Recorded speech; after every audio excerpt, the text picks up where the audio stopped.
Assalamualaikum wa rahmatullahi taala wa barakatuh.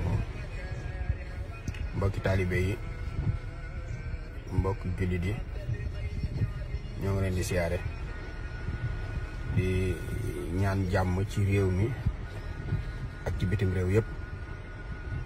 Di wax ne nag jamono ji li xew moom ku mu tiitalul ku ne war ngaa xoolaat sa bopp.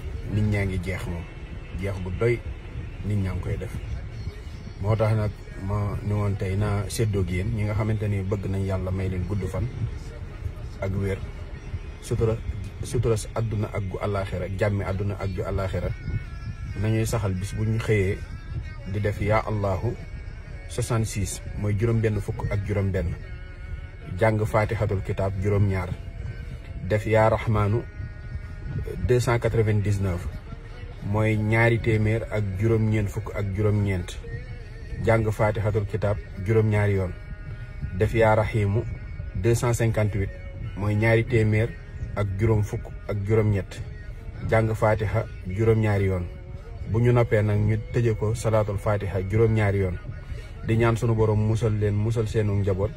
Képp koo xamante ni yaa ngi koy def di nga jege yàlla, di nga mucc ci balaa yi, di nga am xéewal àdduna ak gu àllaaxira.